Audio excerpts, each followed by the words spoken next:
All right, Shalom.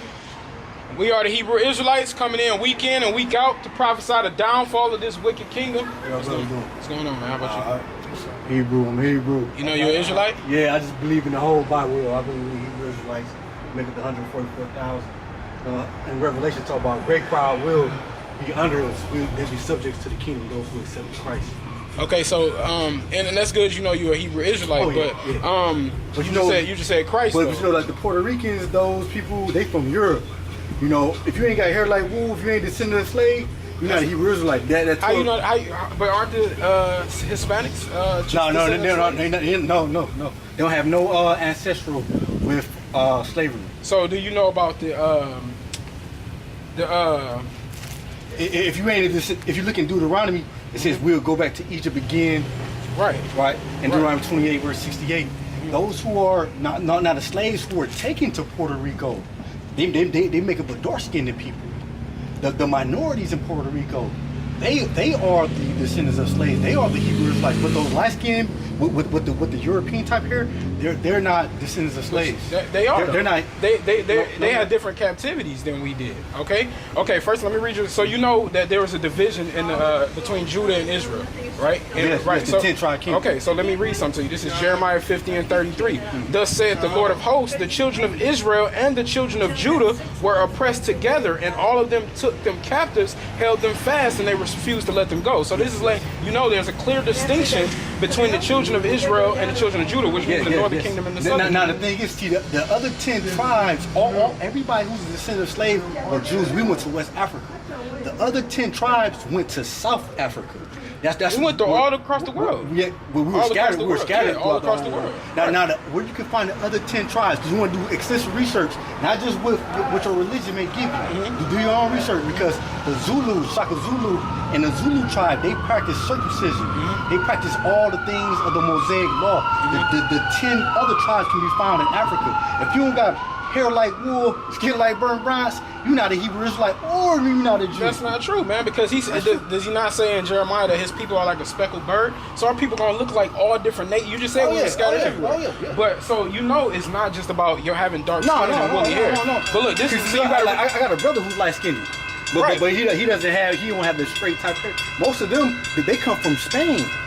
But they don't have no captivity whatsoever. They don't have no lineage. They were taken in slaves by the Spaniards, the conquistadors. That's how a lot of them have that hair like that. No, they've been natives. They've been native in Mexico, South America. Okay. All of them, they're natives, just like the Native Americans. The Native Americans don't make up the Hebrew Israelites either. Why don't they? Are they not under the way? My best friend is Native American. He's from the tribe. He's a Seminole Indian, and he looked just like me and you. And he showed me his lineage through the father because they had a family reunion. He showed me through his father's lineage. That's just like saying an Ethiopian or an Egyptian. Nah, he has our spirit, bro. He has our spirit, and he's been here. He didn't come on a slave ship. All right, let me ask you a question then. Why were so-called Native Americans wearing fringes then? Where did they get that from? Where they get that from? Actually, some of our slaves, you heard of the Indian Wars? Yeah. Actually, some of our ancestors who were slaves joined the Indians and the Native Americans. They were wearing those masks. No, that's true. Now, in the 1600s, and when they was killing off the Indians, some of our brothers that were slaves on slave ships were joining forces with the Native Americans, and we started to mix in somewhat with them during the Indian Wars. But those, they are from the Aztecs. They're not the Hebrew Israelites. So the Aztecs are Hebrews, bro. A lot of yes, they are. Where did they get the knowledge of making pyramids from? Knowledge of making pyramids? Yeah. I'm not sure about that. That comes because the Hebrew Israelites were doing that in Egypt, bro. That's how we got built. The Egyptians, we were slaves under the Egyptians. They were too. They were too. No, yes, they were, brother. Yes, they were. So what happened to the other when the so-called Native Americans, they were wearing fringes, they were up under the curses. If you read the curses of Deuteronomy, those curses apply to those people. All right? The same day, just like how so-called blacks are in ghettos, they're in reservations. So you say that they make up the Native Americans make up the tribe of Gad and Reuben, Seminole Indians, and the Native Americans. So that whole tribe is wiped out completely. No, they're not. They're still here. It's just like a few of them. No, they're the Lord. Let me, But one thing about it, they can never kill us off as a people. So are you saying only the so-called black people make up all the 12 tribes of If Israel? you're not a descendant of slave, you don't make up the tribe of Judah. They are descendants of slaves, though, brother. On a slave ship, I'm talking about Deuteronomy Hold on. 28. Okay, let me read you something real quick. Deuteronomy 20. Your edification. No, hold on. Will that confirm that's them? This is about this is about to confirm, because he said we would go to Atlanta on ships, and that was the curse upon the southern kingdom. No, that's Atlantic slave trade. Okay, right, transatlantic slave trade. But let me read you how the northern king, because why do they call Native Americans Native Americans? Why do they call them that? Because they were here before. They were here before. So how and when did they come here? I gotta do research on. All right, I'm about to read it to you. This is in the scripture. Okay, go. Second Ezra 13 and 40.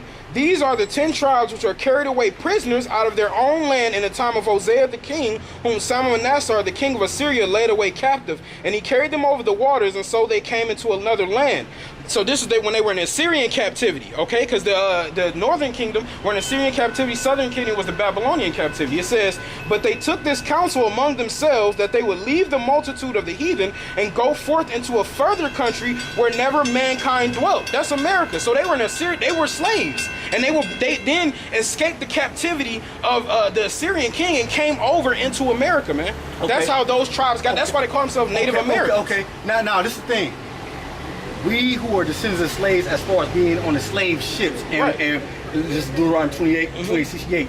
So we know that our heritage has been wiped away from us because we couldn't speak in our native language. Theirs not too? Hold on. We couldn't speak in our native language. We couldn't. They cut off all our dreadlocks, like how you say. Not only did Samson had dreadlocks, but Solomon, They didn't have dreadlocks. Ezekiel, they had braids. They didn't have Samson. Didn't have dreadlocks. Yeah, he had locks. No, it says locks, but he just had big braids. Locks is dreadlocks. Bro, the scripture says. It say locks. It say locks. Bro, it say you gotta go into the etymology of that word. Goldilocks. You say she got dreadlocks, or she had braids, or she had braids, or she just had a lock of hair. Locks is dreadlocks. That's what we call it. They dreadlocks. If it was braids, it was against. Hey, you wanna know how I know if it wasn't braids? Because braids is mentioned in the scriptures, and they would have said that was locks. Because this is what Peter said to the sisters, to the Hebrew sisters. Said, "Don't let your adornment be that of the braiding of their hair." So if Samson and King Solomon, Ezekiel had braids, they would just say braids, just like it's put in the Bible. That's not true, brother. But let me show you the scripture right here in 1 Peter. And then it goes on to say who had locks. That's why the Rastafari. You got to go into the etymology of those words, and you got to understand the customs of our people. This is the reason why the Rastafarians said gain back our heritage. What that say on your face? Wearing dreadlocks. I can't see because you keep moving. This is Lion of Judah, but this is not even biblical. This is the modern Hebrew. This is not the biblical Hebrew. I know it's Syrian, but I can still read it. Ariah. This is biblical. This is not Syrian. This is not Syrian. That's right. You talking about that's say Ariah Yahawada. Aramaic. You talking about Aramaic? This Lion of Judah. Right. That's the Masoretic text, but I can still modern. read it. No. This is what Ben Yehuda, who came from Turkey, one of the Khazarians, when they came to. I understand. That's the Assyrian text. That's the modern text. Not the Assyrian. Not the. That's the modern text of what the Hebrews use. Aramaic is what they. No, they use that's not true. Well, yeah, you're right on that. But I'm saying the ancient language, the Lashon Kodash, is still the same. It's still characters, and they're just different. So that says Ariah Yahawada, which means Lion Judah. So I can still understand what it says. Yeah, it's modern Hebrew. It's not the biblical Hebrew though. All right, here we go. Now this is what Peter said to the sisters, and we're talking Hebrew. And 1 Peter 3 verses 3 says, "Do not adorn yourself outwardly by braiding your hair." All right. Some other Bibles they have by the braids of hair. Mm-hmm. When you go to Samson, he's told to have locks in his hair. So if it meant braids, it would have said braids. Okay, because they had that term. It's not a custom the Bible of our people. had that term. It's not custom of our people to have long hair. So that whole dreading and the locking. Let me read you a scripture. This is 1 Corinthians 11 and 14. Doth not even nature itself teach you that if a man have long hair, it is a shame to him? Right. I know what that says. So those customs, that whole dreadlock thing, that's a whole Rastafarian, new Jamaican style. That's not. First, now when people say that white people have tainted the Bible, that's a little bit where they obtained it. I know where they obtained it. They obtained it because now when you look at nature, nature is not. He didn't say natural. When you look at what's natural, you say nature. Is it a shame to nature? So is it a shame for the lion to have long hair? It's not a shame. Hey, nature and natural. Okay, right now, if you see a man walking, I've seen this before. You see a man walking down the street, With nowadays they got skinny jeans on and he got braids. From the back, you might think that's a woman, man. Yeah, it's a tough thing. And I've had that before. I looked across the street and be like, dang, who's that? Turn around, it's a dude. Okay. So okay. that's against nature, man, to think that with long hair automatically symbolizes a woman. The Nazarite vow. Right. They were not to cut their hair. They were to let it go long. Right. So that was not a shame. If people, that's different. That don't count. That don't count. That don't count. How that don't count? It's not a shame for the Nazarite to wear it that long. Right, but so now when it comes to this, it's the same. In fact, if you take a vow of a Nazarite, you're supposed to grow your hair. If people were dedicated to God with growing long hair, don't you think that some other people want to grow long hair because like, man, hey man, he a man of God. I'm gonna be like him. But you gotta take the oath. So it wasn't no shame. And in fact, the scripture was tainted a little bit. Now, when you look at nature, you look at lions. The lion was the only animal in the animal kingdom that had long hair that was male, and some females couldn't grow. It's other animals that can't grow and male can't. So when you look at nature, it's not a shame. And now that's a part where they taint. Look at this dude across the street with these braids. You gotta be careful with that. If you walk from the back, you could think that was a woman. Now Samson had what? He had braids, man. Okay, if he had braids, he had what? Long braids. He was a Nazarite, though. Was that a shame? He was a Nazarite, though. You got to take a vow unto the Lord. Okay, King Solomon. Okay, now I'm gonna show you. You know, King Solomon had braids or locks. You say braids or locks. So he had long braids. It wasn't a shame for King Solomon, who was the wisest man, and he was beloved by God. I told him before he started to turn away. But he had locks or braids, which was long. It wasn't a shame then. So all of a sudden, when the church comes, now it's a shame. It's a shame to have long hair unless you're a Nazarite. Look. The Nazarite was King Solomon Nazarite? Look. No, he wasn't. Go ahead, read me the verse. King Solomon wasn't a Nazarite. Hold on, give me a second. Song of Solomon, 5 verses 11. And then you know how they don't put what's in the Bible. They put a white man with short hair. We both on the same thing. I'm gonna read out loud. And verse 11 says, now one of his girls is describing him. His head is the finest gold. His locks are wavy. Locks. So y'all say his braids. First of all, what version? That's not what that verse is. No, it's not. What version do you read from, brother? I can read anybody. No, you got to read the King James version. Okay, so I'm about to Bible, brother. It says Song of Solomon. You go back. I can read it to you. Okay. His head is as the most fine gold. His locks are bushy. Same thing. Right, bushy. That's that woolly hair. That's a woolly hair. Now we're talking about locks. So bushy. Let's keep on the subject. When you see Jake out here with these braids that ain't been done. I agree with that scripture better, but let's keep on subject. Now we're talking about, he didn't have a Nazarite, but he still had locks or braids, showing that he had long hair. It's not unlawful to have braids. Okay, he had long hair. It's not unlawful to have braids, brother. Was that shame for him to have? King Solomon had braids? It's not unlawful for a man to have braids. It's not unlawful for a man to have braids. It's unlawful because when the brother got braids. Okay, let me ask you a question. When a brother has braids, how long do you typically see them go to? When you see a brother have braids, how long do they usually drop to his back? I'm not sure. Usually it's like neck, a little past the neck, okay? But when you got locks, look, they all the way halfway down his back, man. Dreads are halfway down your back. So that's why when he could have braids. Braids is long hair. But it's not the same type of long hair, man. Now you're trying to go into really no, it's real. It's being real. The thing is this. Solomon had braids. If he had braids, I believe he had lots. But if you say he had braids, he still had long hair regardless. He still had long hair, okay? But it wasn't a shame. He was the king. He was considered the wisest man who ever lived besides the Christ. It wasn't a shame for him. But how did we get to this point? Like, where are we going with this? But actually, I just want y'all to. Also, do y'all believe in the whole 66 books of the Bible and also the Apocrypha? Absolutely. Okay. So y'all do believe that other people in the nations can be saved? No. If they come to God? No.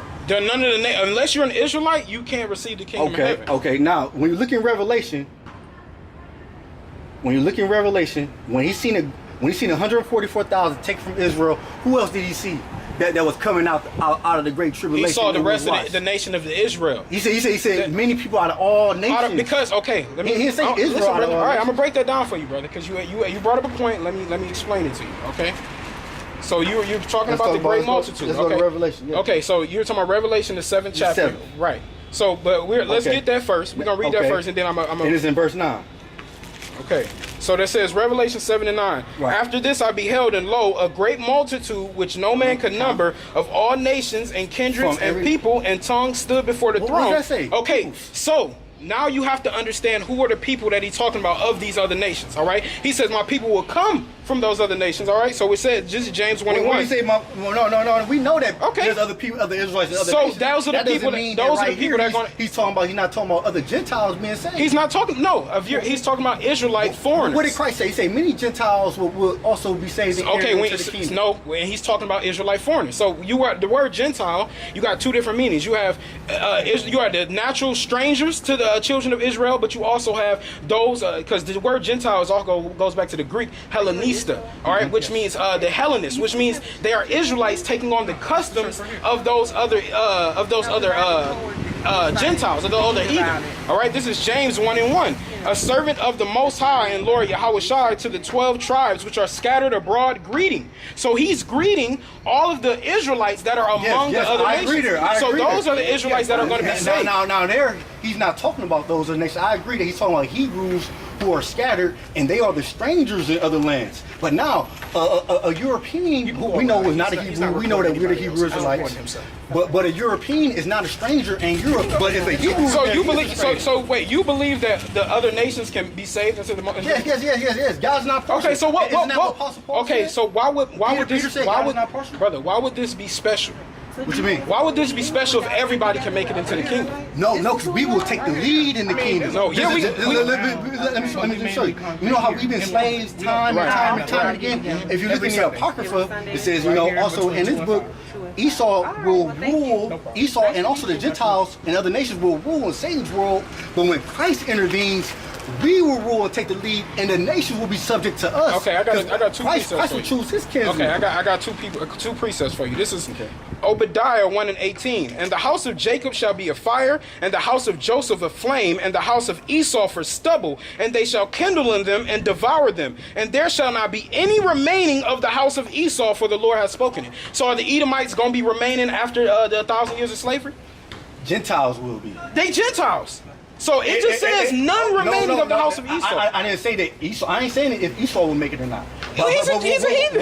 What I'm saying is, now let's say God does cut off the house of Esau. That doesn't mean that Asians can't make it if they come to the Christ. Okay, so this is what you got to understand about the other nations. After 1,000 years of slavery, they're going to be given their lands. They're going to be given place. They're going to, and that's why it says in Proverbs 29 and 2, when the wicked are in authority, the people mourn, but when the righteous are in authority, the people rejoice. So they're going to realize the world is ran in righteousness once we're able to set up the kingdom of heaven is fully completed. So they're going to have their own lands. They're going to be able to live abundantly. Okay, now this is the thing. Now, when Peter's seen in the vision, stop calling what God has made clean unclean, right?